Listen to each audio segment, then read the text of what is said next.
आप देख रहे हैं एबीएन महाराष्ट्र। मैं हूं आपके साथ मुनीर आरिफ खान।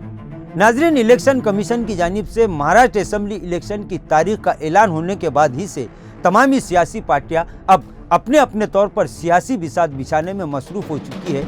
महाविकास आघाड़ी में शामिल तीनों ही बड़ी सियासी पार्टियां यानी कांग्रेस, शरद पवार की एनसीपी और उद्धव ठाकरे की शिवसेना के साथ साथ समाजवादी पार्टी भी अपने उम्मीदवारों के नामों को लेकर अब मंथन करने में मसरूफ हो चुकी है। वहीं महाविकास आघाड़ी में शामिल कांग्रेस की जानिब से यानी रियासती सदर नाना पटोले ने गुज़िश्ता शाम एक बड़ा बयान देते हुए कहा कि आइंदा 20 अक्टूबर को यानी 2 दिन के बाद कांग्रेस की पहली फहरिस्त जाहिर कर दी जाएगी। वहीं महायुति में भी सीटों की तकसीम को लेकर मंथन का सिलसिला अब भी जारी है। वहीं महाराष्ट्र की सियासत में मजलिस-ए-इत्तेहादुल मुस्लिमीन फिर एक मरतबा सरगर्म होती दिखाई दे रही है। नाज़रीन, मजलिस-ए-इत्तेहादुल मुस्लिमीन की जानिब से महाविकास आघाड़ी से सियासी इत्तेहाद की तजवीज़ पेश की गई थी, लेकिन महाविकास आघाड़ी ने इस ताल्लुक़ से कोई ऑफिशियली जवाब नहीं दिया, जिसके बाद यानी गुज़िश्ता एक दिन पहले साबिक रुकन पार्लियामेंट इम्तियाज़ जलील मराठा लीडर मनोज जरांगे से भी मुलाकात कर चुके हैं और इस तरह के ख्यास लगाए जा रहे हैं कि आइंदा 2 दिनों में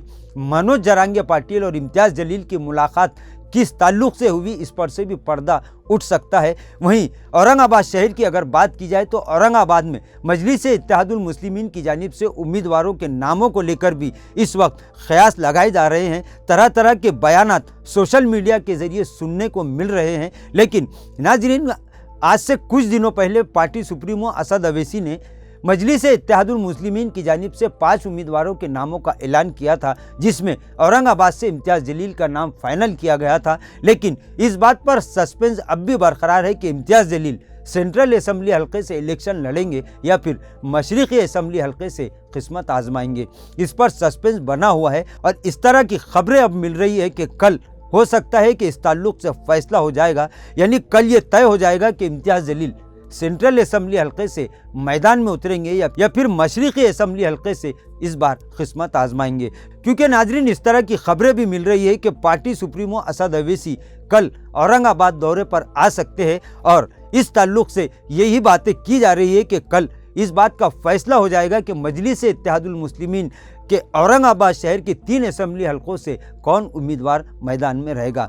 नाजरीन, वहीं इस बात को लेकर भी चर्चे चल रहे हैं कि महाराष्ट्र की 288 असेंबली सीटों पर मजलिस कितने सीटों पर अपने उम्मीदवार उतारेगी, इसका फैसला भी हो सकता है कि कल हो जाए। यानी कुल मिलाकर महाराष्ट्र के मुहिब्बान मजलिस की तमाम निगाहें अब पार्टी सुप्रीमो असद अवैसी के औरंगाबाद दौरे पर टिकी हुई है, क्योंकि कल कई सारी बातों से पर्दा उठ सकता है। यानी औरंगाबाद की 3 असेंबली हलकों से उम्मीदवारों के नामों का ऐलान भी हो सकता है। ये भी तय होगा कि इम्तियाज़ जलील सेंट्रल से उम्मीदवार होंगे या मशरिकी असेंबली हलके से। इसी तरह कुछ अहम फैसले भी कल असद अवैसी अपने इस दौरे के दौरान ले सकते हैं। लिहाजा अब आइंदा चंद घंटों के बाद पार्टी सुप्रीमो महाराष्ट्र के असेंबली इलेक्शन को लेकर कौन सा बड़ा ऐलान करते हैं, इस पर महाराष्ट्र के मुहिब्बान मजलिस की निगाहें टिकी हुई है। अब आगे आगे देखिए कि होता है क्या।